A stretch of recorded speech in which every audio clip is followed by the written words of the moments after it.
एक बार फिर आप सबको यीशु के नाम से जय मसीह की। इस समय आ गया है और अभी और कठिन समय आएगा। भगदड़ मचेगी दुनिया में, अभी शुरू हो चुका है। बड़ी हालत बुरी संसार की हो रही है। परमेश्वर आपके लिए सब कुछ करेगा। और आज जो वचन है इब्रानी किताब उसका 13वां अध्याय और 5वें पद में, मैं तुझे कभी ना छोड़ूंगा और ना कभी तुझे त्यागूंगा। मैं तुझे कभी ना छोड़ूंगा और ना कभी तुझे त्यागूंगा। जब आप सच्चे लगन से परमेश्वर के रात में बैठते हो और उसके वचन को सुनते हो और वचन को अमल करते हो, तो ये उन लोगों के लिए वो विश्वासी जो पूर्ण रूप से परमेश्वर भरोसा रखते हैं, पूर्ण रूप से उसकी ओर देखते हैं। आपके घर वाले छोड़ देंगे, आपके अपने लोग छोड़ देंगे, लेकिन बाइबल में लिखा है जो यीशु के बच्चे होते हैं, जो परमेश्वर विश्वास करते हैं यीशु द्वारा, कहता है मैं तुझे कभी ना छोड़ूंगा और ना कभी तुझे त्यागूंगा। और फिर इसके 13 के 6 में लिखा है, इसलिए हम निडर होकर कहते हैं प्रभु मेरा सहायक है, मैं ना डरूंगा। मनुष्य क्या कर सकता है? मनुष्य मेरा क्या कर सकता है? यह वचन इस बारे में बताता है कि जब जब मनुष्य परमेश्वर भरोसा रखता है, क्लेश आएगा। वैसे ही संसार में क्लेश रहता है। घर में क्लेश है, परिवारों में है, व्यक्तिगत जीवन में है, काम करते वहां पर क्लेश है, जहां रहते वहां पर क्लेश है। क्लेश, संसार क्लेश से भरा पड़ा है, फुल ऑफ प्रॉब्लम। आप नौकरी करते वहां ही प्रॉब्लम है, रास्ते में चल रहे प्रॉब्लम है। ऐसी कोई जगह नहीं कि आप परेशानी ना हो। संसार पूरी तरह परेशानी से भरा पड़ा है, लेकिन वचन में लिखा है जो यीशु पर विश्वास करते हैं, जो यीशु भरोसा रखते हैं, उसके खाने का, पहनने का, ओढ़ने का सब इंतजाम प्रभु करेगा, सब करेगा। महंगाई कितनी बढ़ जाए, वो आपके खाने का इंतजाम करेगा, पहनने का इंतजाम करेगा, रहने का इंतजाम करेगा। लोग छोड़ देंगे, लेकिन यहां लिखा हुआ है मैं तुझे कभी ना छोड़ूंगा और ना कभी तुझे त्यागूंगा। इब्रानियों 1 और 1 के अंदर आया है, पूर्व युग में, पूर्व यानी जो निकल गया समय, पूर्व युग में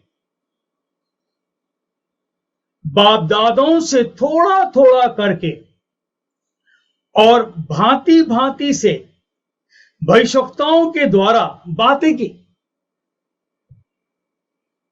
फिर पढ़ना इसको, सुनो ध्यान से।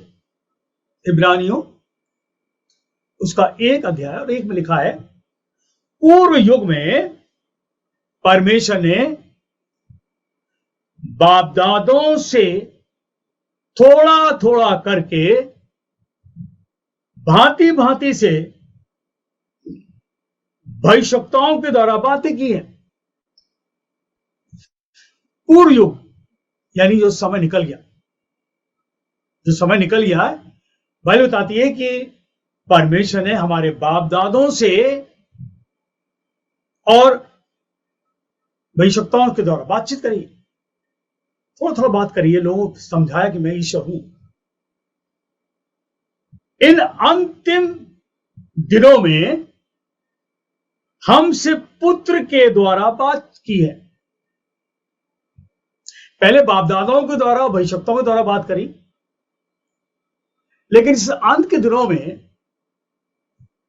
परमेश्वर ने अपने पुत्र यानी यीशु के द्वारा बातें की हैं, जिसे उसने सारी वस्तुओं का वारिस ठहराया है। सारी वस्तुएं यीशु के लिए लिखा है, जिसे उसने सारी वस्तुओं का वारिस ठहराया है, उसी के द्वारा उसने सारी सृष्टि की रचना की है। यस, प्रभु यीशु के द्वारा सारी सृष्टि की रचना हुई है। उत्पत्ति किताब देखो, परमेश्वर कहा हो गया, कहा हो गया। कौन है वो कहने वो शब्द है प्रभु यीशु। सब कुछ उसके द्वारा बनाया गया और सारी वस्तुओं पर प्रभु यीशु को वारिस बनाया गया। He is the heir. सब कुछ अधीन है। अब ये जो भविष्यवक्ताओं और बाप दादों से जो परमेश्वर बात करता था थोड़ा थोड़ा, क्यों करता था? क्या कारण है? क्योंकि मनुष्य जब पाप धरती पर आया तो मनुष्य परमेश्वर से मीलों दूर चला गया। अब उसे नहीं पता परमेश्वर कौन है। वो चांद देखता था, उसकी आराधना शुरू कर दी उसने, सूरज की कर दी, पेड़ पौधों की करी, क्योंकि जब देखता था कि ये सूरज जो है रोशनी दे रहा है, हमारे कपड़े सूखते हैं, सूरज से बहुत फायदे हो रहे हैं, तो इंसान जो है सूरज की आराधना करने लगा, चांद की आराधना करने लगा, सितारों की, क्योंकि वो ईश्वर के बारे में नहीं जानता। लेकिन परमेश्वर ने अभी बताया कि बाप दादों के द्वारा, उनमें से एक अब्राहम से बात करी, नूह से बात करी, अपने को दिखाने के लिए, अपनी शक्ति को दिखाने के लिए। और अब्राहम से उसने कहा, उत्पत्ति किताब उसका 12वां अध्याय और उसके 1 से पढ़ेंगे। यहोवा ने अब्राहम से कहा, अपने देश, अपने कुटुंबियों और अपने पिता के घर को छोड़कर उस देश में चला जा, मैं तुझे दिखाऊंगा। ये क्यों बोल रहा है? अब्राहम जो था अन्य जाति था, यानी वो परमेश्वर नहीं जानता, और ये भी चांद की आराधना करता था जैसे उसके पिता लोग करते थे। तो परमेश्वर कहा, मैं क्यों ना अपनी शक्ति को इनको दिखाऊं, ये भटक रहे। और परमेश्वर ने अब्राहम से कहा, अपने देश और अपने कुटुंबियों और अपने पिता के घर को छोड़कर उस देश में चला जा जो मैं तुझे दिखाऊंगा, और मैं तुझसे एक बड़ी जाति बनाऊंगा। ये बात कर रहा परमेश्वर, मैं तुझसे एक बड़ी जाति बनाऊंगा और तुझे आशीष दूंगा और तेरा नाम महान करूंगा और तू आशीष का मूल होगा। You will the source of blessing. जो तुझे आशीर्वाद दे उन्हें मैं आशीष दूंगा, और जो तुझे कोसे उसे मैं शाप दूंगा। ईश्वर है ये। ध्यान रखो क्या बोल रहे हो मुंह से, किसको क्या कह रहे हो। जो तुझे आशीर्वाद दे मैं उन्हें आशीष दूंगा, और जो तुझे कोसे मैं उसे श्राप दूंगा, और भूमंडल के सारे कुल तेरे द्वारा आशीष पाए। This is one of the covenant God is going to put in front of Abraham. एक वाचा परमेश्वर अब्राहम के सामने बांध रहा है, क्योंकि अब्राहम परमेश्वर को नहीं जानता था। Who is he? Who is God? वो तो चांद को देखता था, चांद की आराधना करता था जैसे उसके मां बाप करते थे। अब्राहम को परमेश्वर अपने सत्य के बारे में बताना चाह रहा था, और सत्य में जो चीज छुपी हुई है वो ये है कि मैं तुझसे एक बड़ी जाति बनाऊंगा। ये छुपी बात है, अब्राहम को नहीं जानता था। और फिर लिखा हुआ है, और मैं तुझे आशीष दूंगा। अब्राहम ये भी नहीं जानता था कि क्या चीज है ये आशीष। और तेरा नाम महान करूंगा और तू आशीष का मूल होगा। You will be the source of blessing. तेरे द्वारा लोग आशीष पाएंगे। तेरे काम को देखकर, तेरी चाल को देखकर लोग आशीष पाएंगे। जो तुझे आशीर्वाद दे मैं उसे आशीष दूंगा, और जो तुझे कोसे, ये अंडरलाइन कर लेना भैया, जो तुझे कोसे मैं श्राप दूंगा। और भूमंडल के सारे कुल तेरे द्वारा आशीष पाएंगे। इसको कहते हैं अब्राहमिक कोवेनेंट। ये हिस्ट्री बताती है। एक वाचा बांधी परमेश्वर अब्राहम से, और ये वाचा जबरदस्त थी। वो नहीं जानता था ईश्वर कौन है, लेकिन परमेश्वर अपने पास बुलाकर बताना चाहता कि ईश्वर है कौन, जैसे आप और हम सब बैठे हैं।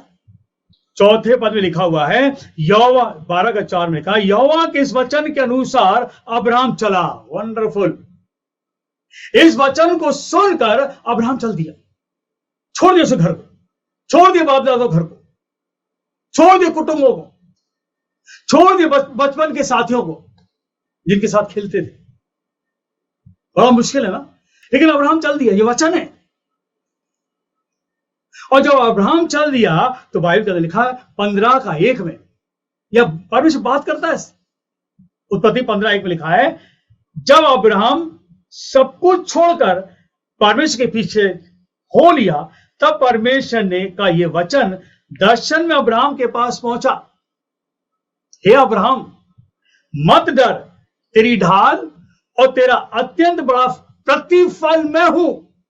जब हम छोड़कर और उस ईश्वर की ओर चलने लगते, देखने लगते, वचन सुनकर बढ़ने लगते, तो वचन लिखा है, मैं तुझे कभी ना छोड़ूंगा और ना तुझे कभी त्यागूंगा। हालेलुया। वो नहीं छोड़ेगा आपको। जब आप उसके वचन पर चलोगे, उसकी आज्ञा पर चलोगे, उसके कहनों को मानोगे, वो आपको कभी नहीं छोड़ेगा। अब्राहम से कहा, अब्राहम मत डर, बढ़ चल आगे, तू कीप मूविंग। मैं तेरा ढाल और तेरा अत्यंत बड़ा प्रतिफल हूं। कितनी परेशानी आ जाए, मैं तुझे ना छोड़ूंगा और ना मैं तुझे कभी त्यागूंगा। आज ये वचन अपने लिए गांठ बांध लो जब समय कठिन आ रहा है। एलिया से कहा, एलिया निकल यहां से, अकाल पड़ रहा भयंकर, और जा उस किद्रोन नाले के पास, वहां का पानी पी, और मैंने कौओं को आज्ञा दी है, वो तुझे रोटी और मांस खिलाया करेंगे सुबह शाम। ये कहानी किस्सा नहीं है, ये सत्य है। वो आपको खिलाने में किसको भेजेगा आपको सोचना नहीं। आपको कपड़े पहनाने में, आपके फाइनेंस को पूरी करने में कैसी सहायता करेगा वो ईश्वर जानता है। ये वचन इसलिए है। और फिर क्या हुआ, जब हम उसकी ओर देखकर चलने लगते हैं, उत्पत्ति 13 और उसके 2 में लिखा है, अब्राहम भेड़ बकरी गाय बैल सोने रूपी का बड़ा धनी था। धनी, कितनी इसको आशीष मिल गई। जब हम परमेश्वर के पास आते ना,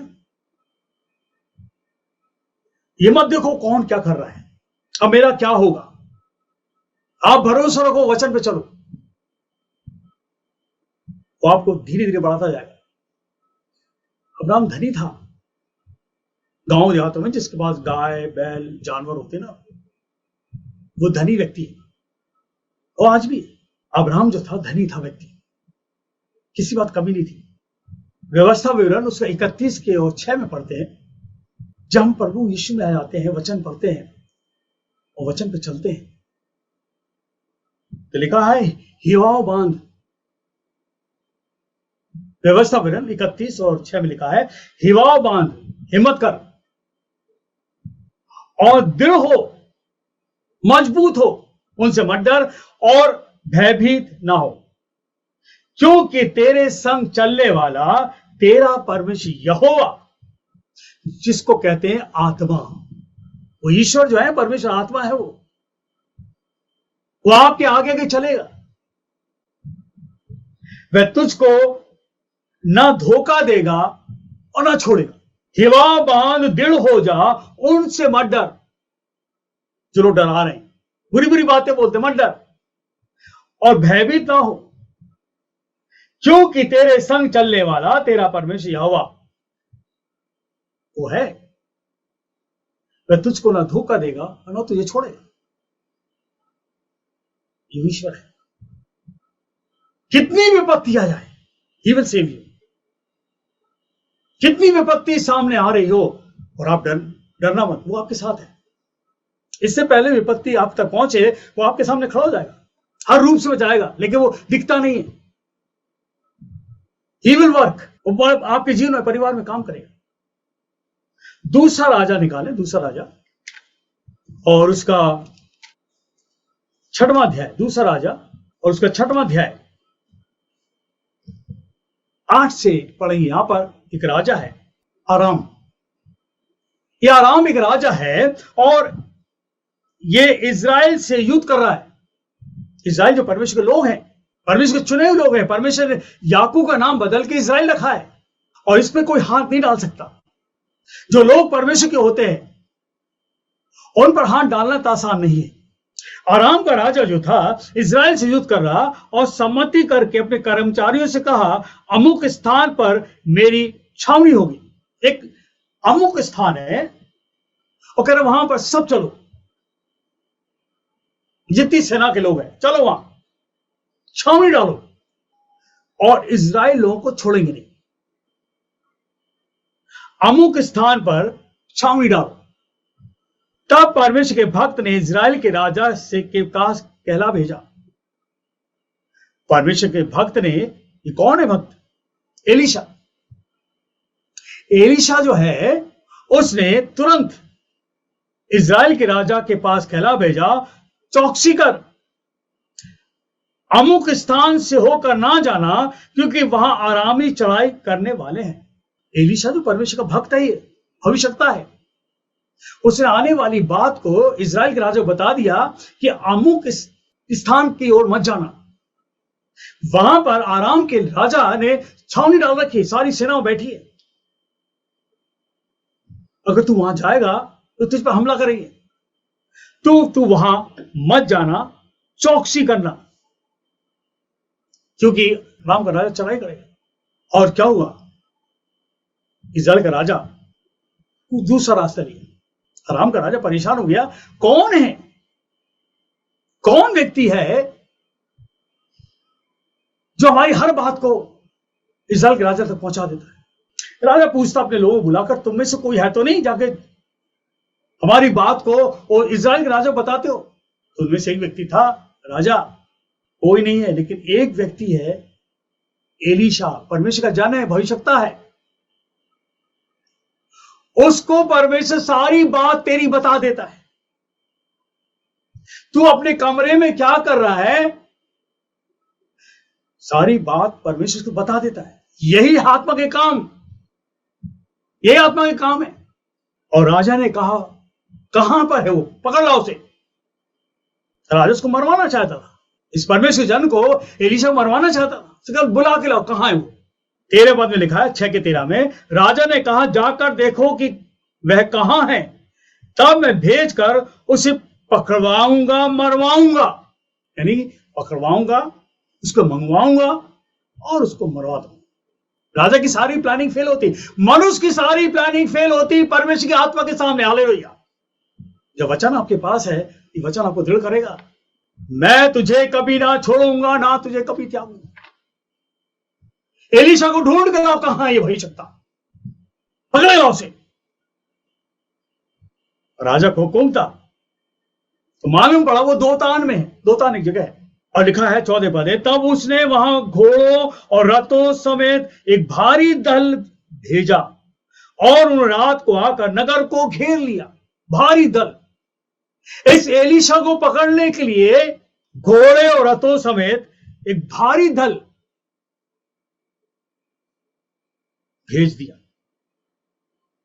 और उन्होंने जाकर रात को दोतान नगर को घेर लिया। सुबह क्या हुआ? सुबह वक्त था, भोर को परमेश्वर का भक्त का टहलुआ, जो उसके साथ साथ चलता था, टहलुआ जिसको बोलते असिस्टेंट भी कह सकते हैं, जो सुबह को उठा और जब बाहर निकला तो क्या देखता है कि घोड़ों और रथों समेत एक दल नगर को घेरे हुए पड़ा है। तलवार हाथ में है, भाला हाथ में है, पूरे दोतान नगर को घेर लिया। और ये टहलुआ जो था बाहर निकला, डर गया, ये कहां से आ गए इतने लोग। और उसने सेवक से कहा, यानी कि एलीशा से कहा, हाय मेरे स्वामी, हम क्या करें? ये तो बाहर देखो क्या हालत है, हम लोग निकलेंगे मार डाले जाएंगे। तब एलीशा ने अपने टहलुए से कहा, मत डर, क्योंकि जो हमारी ओर है वह उनसे अधिक है जो इनकी ओर है। अरे क्यों डरता है? अंदर वह लेटा हुआ है। एलीशा कहता है, मत डर जो बाहर खड़े हैं, जो हमारे पास है ना, इससे बढ़कर ढेर से लोग हैं। अब जो टहलुआ था जो, वो तो बाहर के लोगों को देख कर डर गया। जो अंदर बैठा था सेवक, वो आत्मा की बातें जानता है। और लिखा हुआ है, एलीशा ने यह प्रार्थना की, हे यहोवा, इस टहलुए की आंखें खोल दे कि देख सके, यानी कि इसकी आत्मिक आंखें जो बंद हैं, प्रभु खोल दे।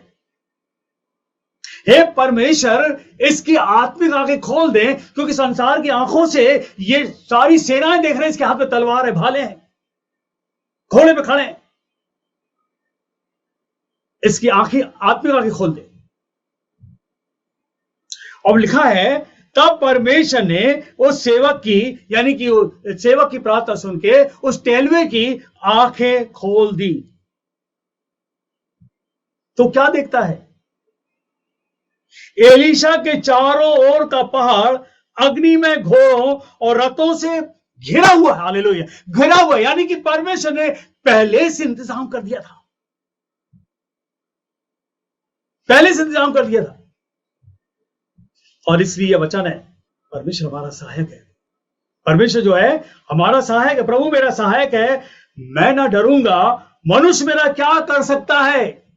परमेश्वर अपने लोगों के लिए हर चीज का इंतजाम करता है, सुरक्षा पूरी देता है। वो सुरक्षा दिखती नहीं है, वो सुरक्षा हमारे पास है।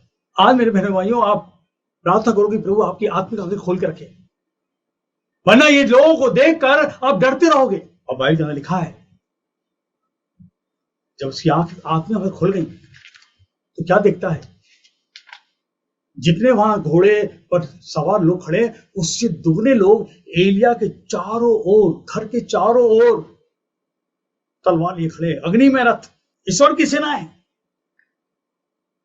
आप मत समझो कि आपको कोई बचा नहीं सकेगा, आप स्वर्ग का परमेश्वर बचाएगा आपको। आपके घर के चारों ओर वो लोग, वो अपने सरदूत भेजेगा। परमेश्वर की सुरक्षा जबरदस्त है।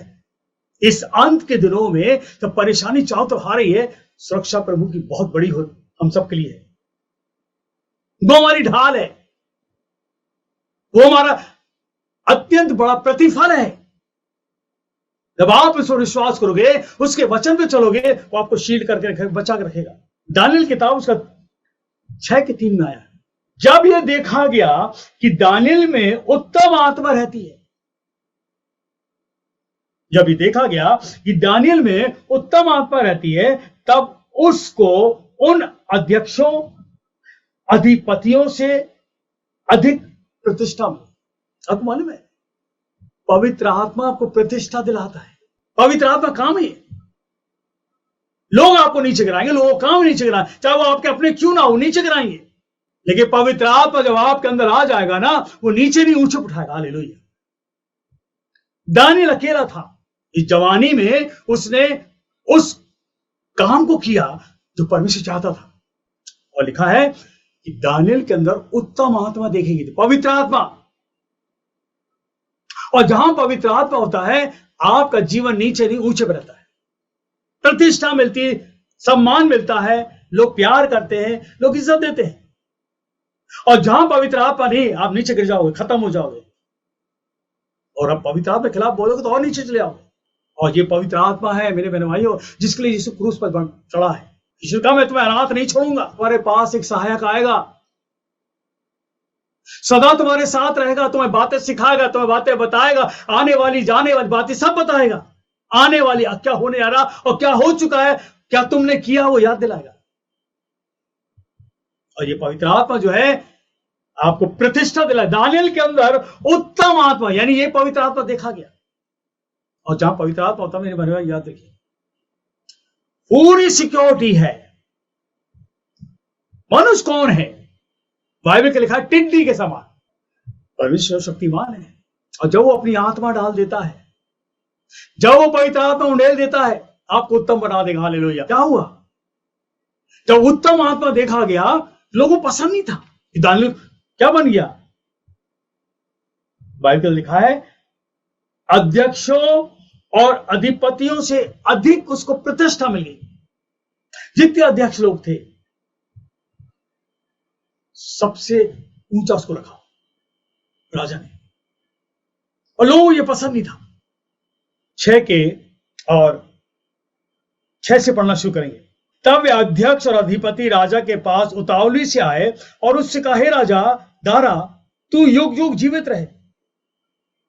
ये अध्यक्ष लोग थे ना, इनको अच्छा नहीं लगा कि दानियेल को इतना सम्मान मिल गया।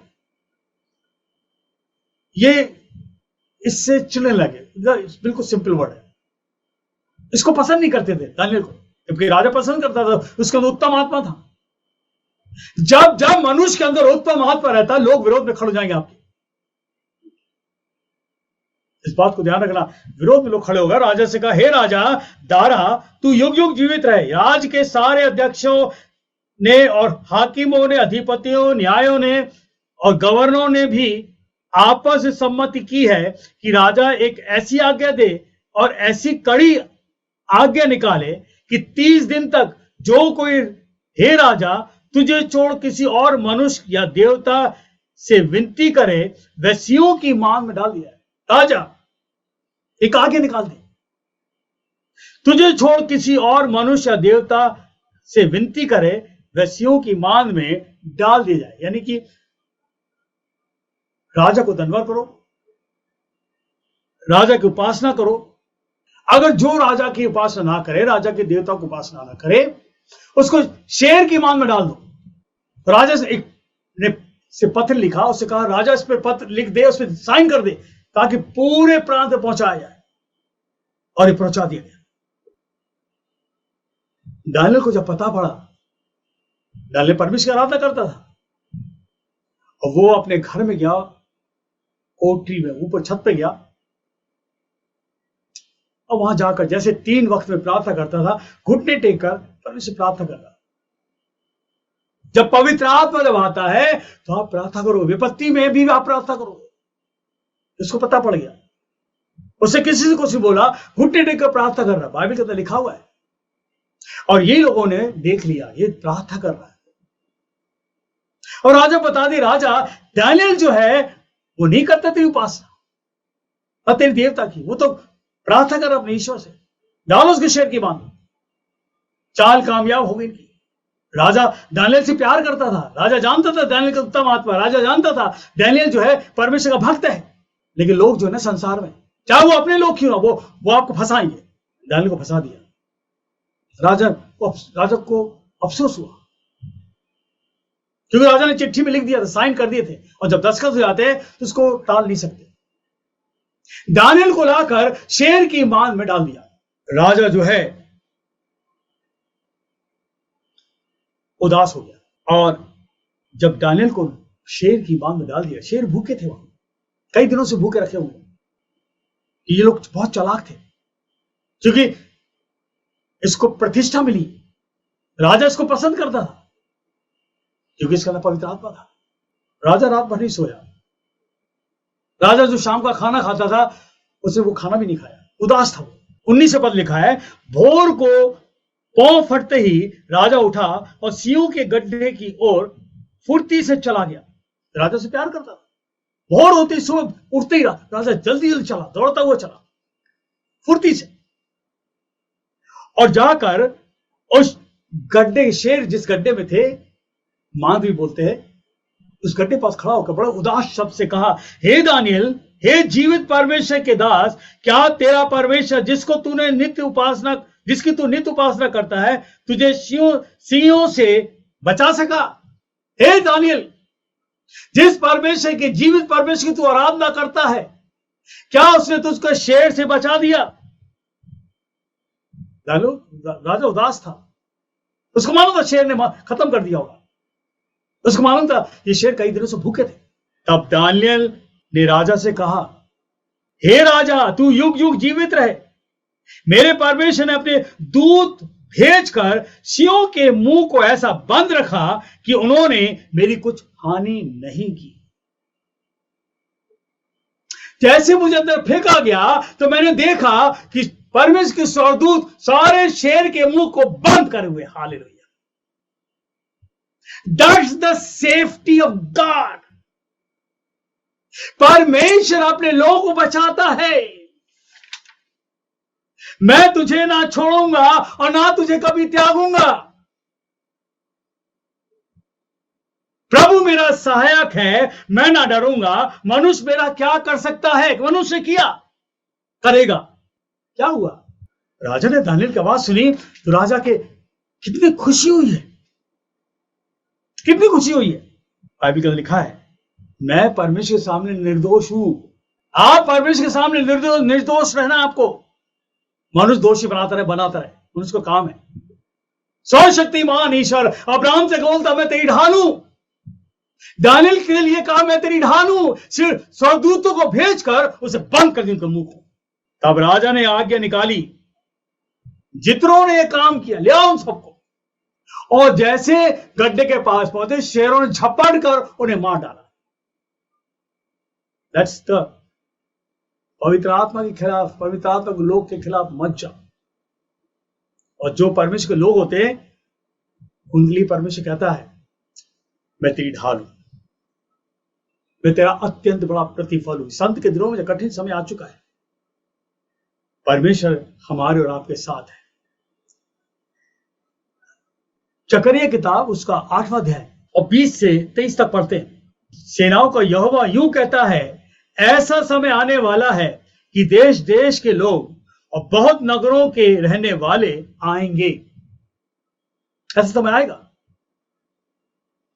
देश देश विदेश से, तमाम जगहों से, बहुत नगर से लोग दूसरी जगहों से रहने वाले आएंगे। और एक नगर के रहने वाले दूसरे नगर के रहने वालों के पास जाकर कहेंगे, यहोवा से विनती करें, यहोवा से विनती करने और सेनाओं के यहोवा को ढूंढने के लिए चलो। मैं तो जा रहा हूं। एक समय आएगा लोग ढूंढेंगे इस ईश्वर को, इस आत्मा को। चलो परमेश्वर के पास, हम जा रहे हैं, तुम भी चलो। नगर नगर के लोग चलेंगे, यहोवा से विनती करने, सेनाओं के यहोवा को ढूंढने के लिए चलो। मैं तो जा रहा हूं। बहुत से देशों के वरन सामर्थी जातियों के लोग यरूशलेम में सेनाओं के यहोवा को ढूंढने और यहोवा से विनती करने के लिए जाएंगे। सामर्थी लोग, पावरफुल पीपल, जो सामर्थ्य से भरे हुए, जिनके देश में किसी बात की कमी नहीं है, पैसे की कमी नहीं, सब कुछ है, बड़े बड़े जहाज हैं, सब जाएंगे। सेनाओं का यहोवा यूं कहता है कि उन दिनों में भांति भांति की भाषा बोलने वाले, भांति भांति के सब जातियों के 10 मनुष्य, अब सुनो ध्यान से, ये थोड़ा सा वचन को समझना है। जाति जाति के, सब जातियों के में 10 मनुष्य, सब जातियों में से 10 मनुष्य एक यहूदी पुरुष के वस्त्र को यह कहकर पकड़ लेंगे, हम तुम्हारे संग चलेंगे, क्योंकि हमने सुना है यहोवा तुम्हारे संग है। मन क्या है? अब्राहम से परमेश्वर कहा कि अपने घर को, अपनी कुटुंब को छोड़कर मेरे पीछे चल, मैं तुझसे बड़ी जाति बनाऊं। यह अब्राहमिक एज की बात है। जो परमेश्वर ने अब्राहम से समझौता किया था वो ये है। और आज उस जमाने में लोग यरूशलेम भागे थे। वो जो परमेश्वर वाचा अब्राहम से बांधी थी, वो बांधी ये थी, मैं लोगों को आशीष दूंगा तेरे द्वारा, तो आशीष का मूल होगा। जो तू कोसेगा मैं उसे श्राप दूंगा। वो मंडल के सारे लोग तेरे द्वारा आशीष पाएंगे, तो मूल पिता होगा। ये उस जमाने की बात है। अब्राहमिक वाचा, इसको बोलते हैं, इंग्लिश कहते हैं अब्राहमिक कोवेनेंट। सच्चे धार्मिकता दूसरों को ईश्वर के प्रति आकर्षित करता है। सच्ची धार्मिकता दूसरों को ईश्वर के प्रति आकर्षित करता है। आज सच्ची धार्मिकता जो है इस मिनिस्ट्री में, जहां जहां परमेश्वर के लोग हैं, जिसको चुना है, वहां लोग ढूंढ के आ रहे हैं। वो वाचा हो गई पूरी। अब दूसरी वाचा बाइबल के अंदर लिखी हुई है, इब्रानियों 7 उसके 22 और 25 के अंदर आया है। बुक ऑफ हिब्रू चैप्टर 7 और 22 में लिखा है, यीशु एक उत्तम वाचा का जामीन है। हालेलुया। यीशु मसीह एक उत्तम वाचा का जामीन है। अब्राहमिक वाचा खत्म हो गई, एक नई वाचा आ गई, वो है हमारा प्रभु यीशु। हालेलुया। जो आपके लिए मेरे लिए इस बात को कहता है, ना मैं तुझे कभी छोड़ूंगा और ना मैं तुझे कभी त्यागूंगा। यीशु मसीह मर के जब जिंदा हुआ तो उसने कहा, स्वर्ग और पृथ्वी का सारा अधिकार मुझे दिया गया। Hallelujah. I have the full authority of heaven and earth. मत्ती 28 के 18 से 20 तक पढ़ेंगे। एक नई वाचा। अब्राहम से कहा मैं तेरी ढाल हूं, अब्राहम से कहा तू मत डर, मैं तेरा बड़ा प्रतिफल हूं। लेकिन यीशु मसीह नई वाचा है, नई वाचा का जामीन है। मत्ती 28 और 18 लिखा है, यीशु ने जब मर के जिंदा हुआ अपने चेलों पास आके कहा, स्वर्ग और पृथ्वी का सारा अधिकार मुझे दिया गया है, इसलिए तुम जाओ, सब जातियों को लोगों को चेला बनाओ और उन्हें पिता और पुत्र पवित्र आत्मा के नाम से बपतिस्मा दो और उन्हें सब बातें जो मैंने तुम्हें आज्ञा दी हैं उन्हें मानना सिखाओ। और देखो मैं जगत के अंत तक तुम्हारे संग हूं। हालेलुया। मैं जगत के अंत तक तुम्हारे संग। ये वाचा क्या है? वाचा कौन सी वाचा है? मत डर, मैं तेरा ढाल और तेरा बड़ा अत्यंत फल हूं। मैं तुझे कभी ना छोड़ूंगा और ना मैं तुझे त्यागूंगा।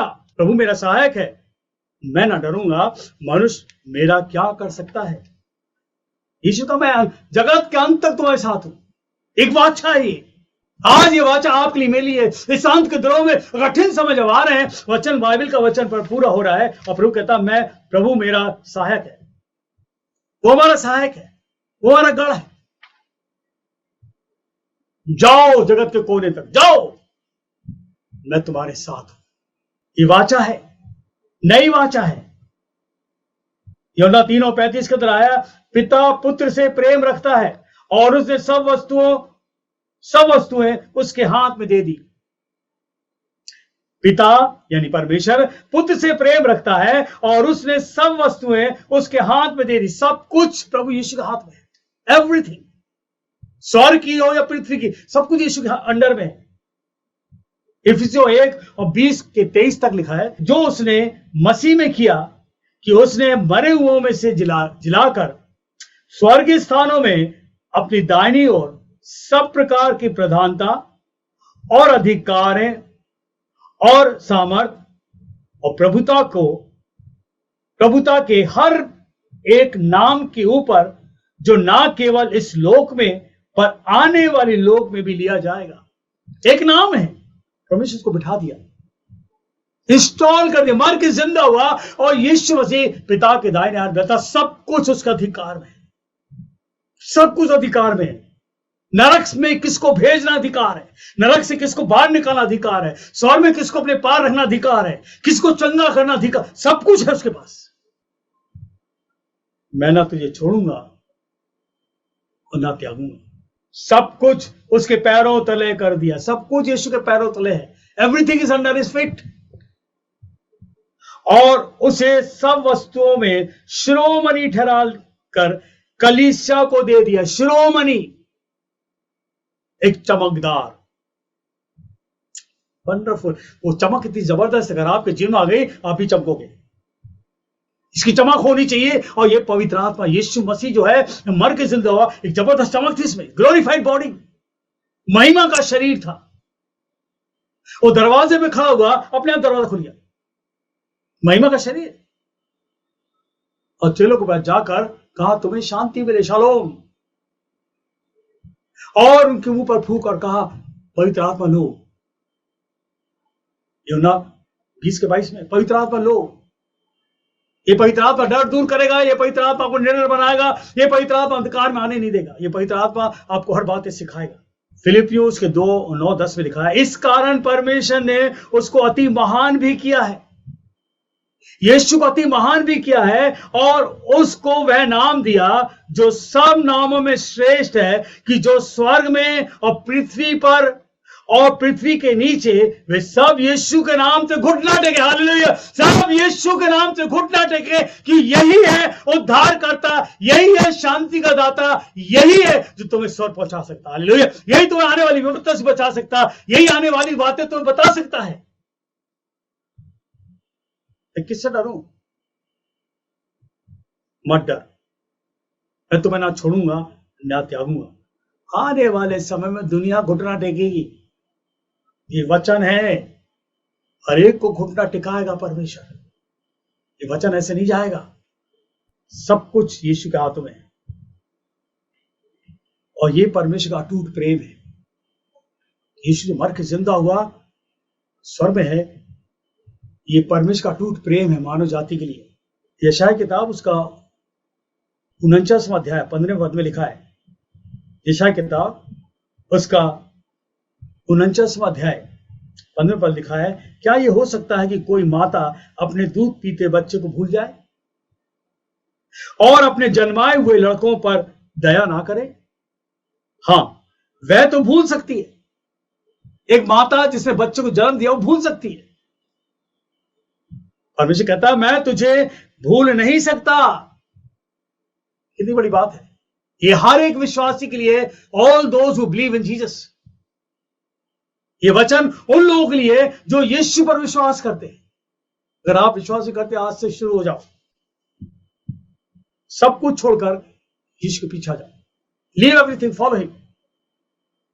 वो आपसे प्यार करता है। सब कुछ छोड़ो, कुछ नहीं रखा। कोई चीज आपको सफलता नहीं दे सकती। एक है जो प्रभु यीशु, हर चीज में आपको सफलता दे देगा। हालेलुया। चाहे आपका बिजनेस हो, चाहे आपकी नौकरी हो, चाहे घर हो, परिवार हो, जो भी कुछ हो, परिवार, आपका कलीसिया हो, सच वो सेवक हो, सबको संभालेगा। कठिन समय में आ जाता सामने, संकट में वो हमारे संग रहेगा। संकट में सब छोड़ देते हैं। वो आपसे प्यार करता है। हम जिंदा हैं, हमारे पास समय है, प्रभु से निपट जाओ। उसने आपके लिए क्रूस पर खून बहाया, हम सबको उसने बचा लिया। उसके बलिदान के द्वारा हम सब बचे हैं। उसके बलिदान के द्वारा मिनिस्ट्री चल रही है। प्रार्थना करो हर समय, वचन पढ़ो, आत्मिक जीवन जियो, किसी के लिए गलत ना बोलो। प्रभु यीशु आपकी पूरी सिक्योरिटी, याद रखिए, ही is the full security of your life. आपके परिवार की, अपने कलीसिया की पूरी सुरक्षा हो। और इसलिए उसने कहा है कि वो ना तो हमें कभी छोड़ेगा, ना कभी त्यागेगा। यीशु मसीह बने रहो, उसकी आराधना करते रहो, आगे बढ़ते रहो। तो यीशु आप सबको बहुत बहुत आशीष दे। प्रभु यीशु की दया, प्रभु यीशु की शांति, प्रभु यीशु का अनुग्रह हमेशा आप सबके साथ बना रहे। God bless you, God bless you, God bless you. प्रभु आप सबको आशीष